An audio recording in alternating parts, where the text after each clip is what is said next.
नमस्कार दोस्तों, इस वक्त की तमाम बेहद ही बड़ी खबरें आप लोगों के लिए लेकर के आए हैं। जहां पर बात होगी 20 विधायक के करीब यहां पर इस्तीफा देने जा रहे हैं बीजेपी से। सरकार पर संकट के बादल। जी हां दोस्तों, राष्ट्रपति शासन लगाने की बड़ी तैयारी।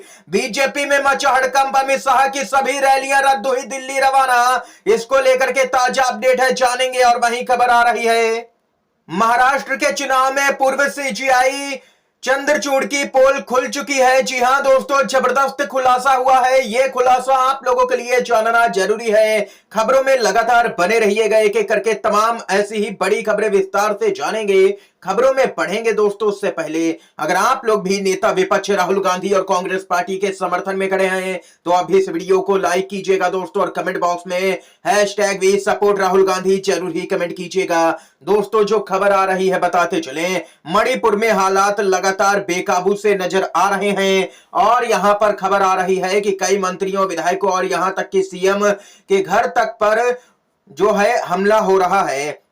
और इस बीच अपडेट आ रही है कि मणिपुर में हिंसा के विरोध में बीजेपी के लगभग 19 विधायक यहां पर इस्तीफा देंगे। ये सभी विधायक मैतेई समुदाय से आते हैं। विधायकों का कहना है कि केंद्र की मोदी सरकार मणिपुर में शांति लाने में विफल रही है, यानी कि मणिपुर की बीजेपी सरकार अब गिरने जा रही है। किसी भी वक्त यहां पर बहुमत से नीचे पहुंच सकती है मणिपुर की बीजेपी सरकार। मुख्यमंत्री ने इस्तीफा देना अब तक जरूरी नहीं समझा है। इतना ही नहीं दोस्तों, चर्चाओं का बाजार तो यहां तक गर्म है कि मणिपुर के हालात बिगड़ते देख गृह मंत्री अमित शाह अब आगे आए हैं। जी हां दोस्तों, कहा जा रहा है कि मोदी सरकार अपनी फजीयत बचाने के लिए सीएम बीरेन सिंह का इस्तीफा ले सकती है या फिर राष्ट्रपति शासन लगा सकती है केंद्र सरकार।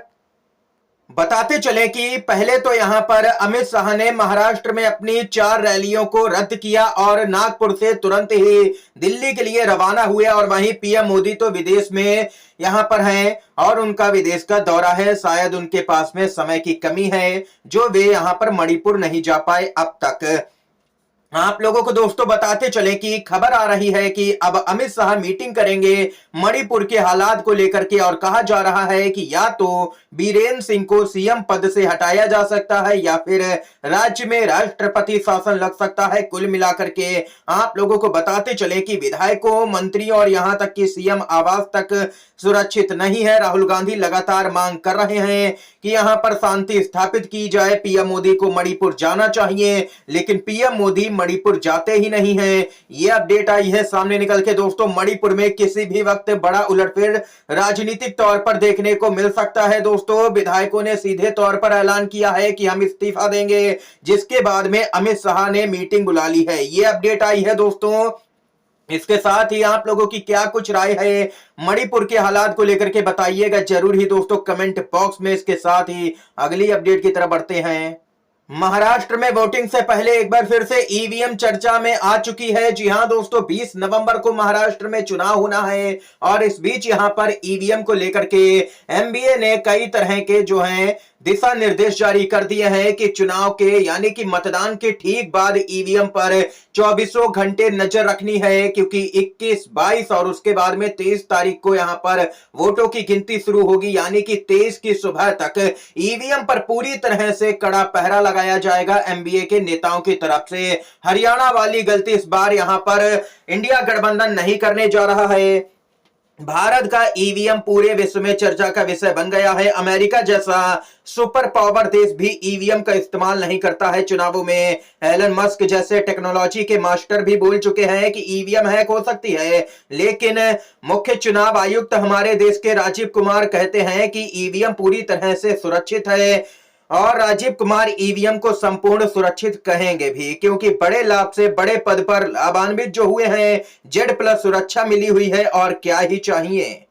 इसके साथ ही दोस्तों, दिल्ली में भी विधानसभा का चुनाव होना है। उससे पहले भाजपा की गंदी राजनीति शुरू हो चुकी है। ईडी आईटी की रेड हुई, कोई और रास्ता नहीं बचा था। कैलाश गहलोत के इस्तीफे पर आम आदमी पार्टी का कहना है।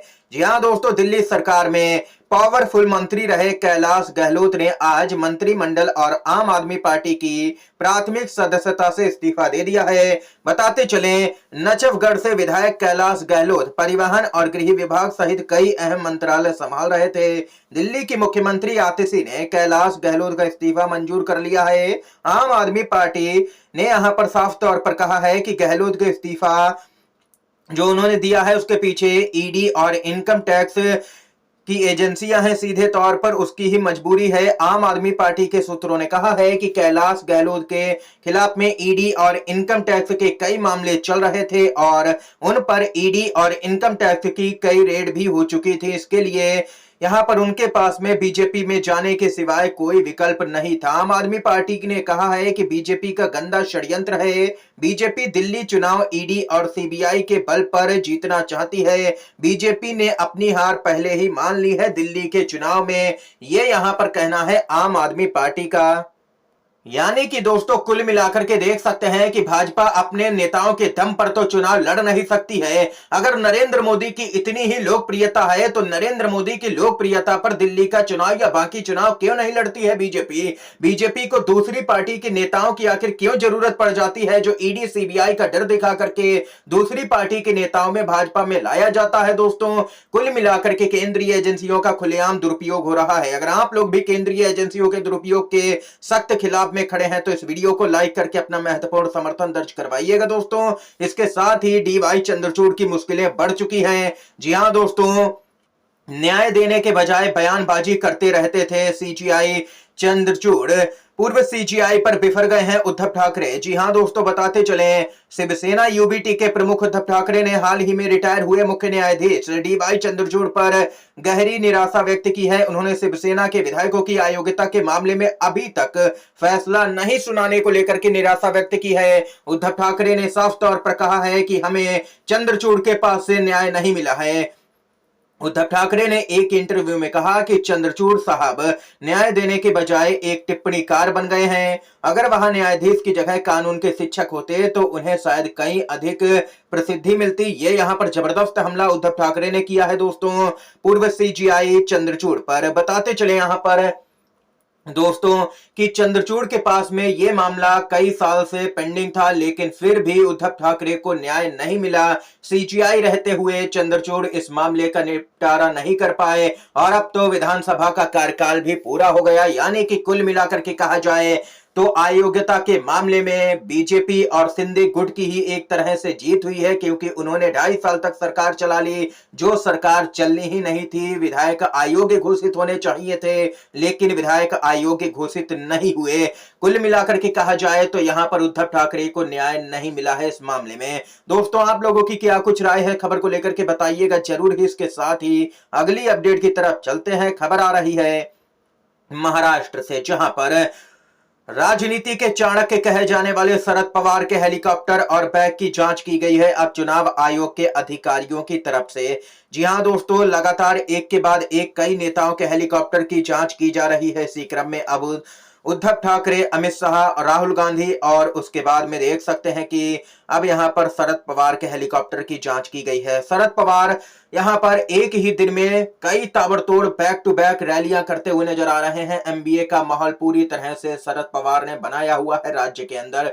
दोस्तों इस समय की सभी बड़ी खबरें थी, मुख्य समाचार थे, हमने आप तक पहुंचाए। वीडियो पसंद आया हो तो लाइक कीजिएगा, शेयर कीजिएगा। आप सभी का बहुत बहुत धन्यवाद। जय हिंद, जय भारत।